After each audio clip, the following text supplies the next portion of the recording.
nostra risposta. Dopo riciclato. Questa è la ballata della terza D. Ricordo. Questa è la ballata della terza D. Ricordo il primo giorno, era un giovedì. Ben 3 anni sono già trascorsi tra lacrime, gioie e pure rimorsi.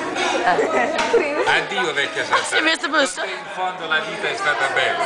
Quanti ricordi, quante emozioni, ma soprattutto la noia delle lezioni.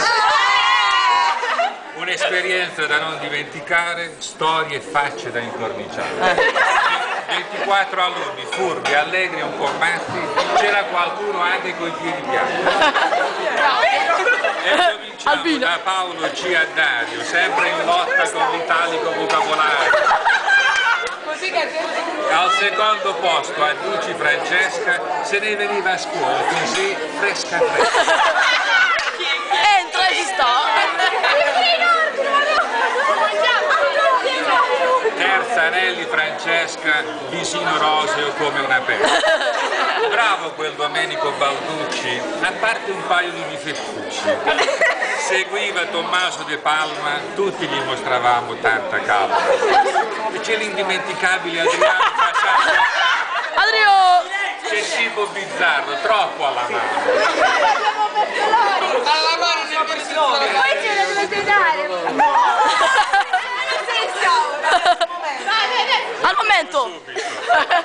Improvvisazione. Abbiamo letto Ionice Michele e dire che sembrava dolce come il mio.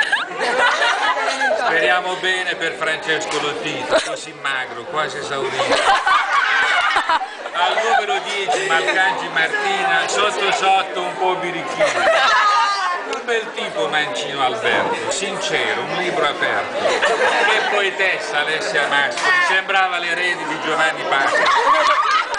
Dove sarà Giuliana Mazzilli in quella testa, chissà quanti grilli? Veniva appresso, aspetta, e siamo a Minino Fabrizio con quel suo parlare torrentizio. Veniva appresso Silvia Molinini, sembrava la sorella di Ridolini. Si vedono cadere. Tranquillo Roberto Quatela, lì nell'angolo sotto la ragnatela. Dio, Recchi Antonio, con lui scoppiava sempre un pandemonio. Che ballerino era Cristian Leo! proprio da Scala di Milano. 20ª era Claudia Santoro, allegra, solare, tutta d'oro. Quanti capelli Francesco Tarantino, mi mancavano soltanto il bigodino.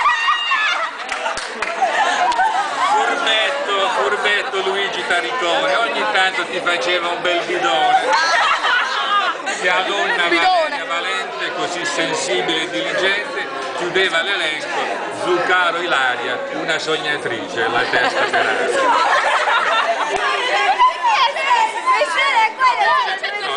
Sì, l'ho saltato a leggere, sì, c'è Vincenzo, un momento. E Gigante Vincenza, con lei ci voleva molta pazienza. Cari ragazzi, la media è proprio finita, per voi si aprono le porte della vita, che ogni vostro desiderio sia veri, ma soprattutto siate uomini e cittadini veri. Bravo! Vi auguriamo di cuore buona fortuna e qualche volta ricordatevi di noi al ciao.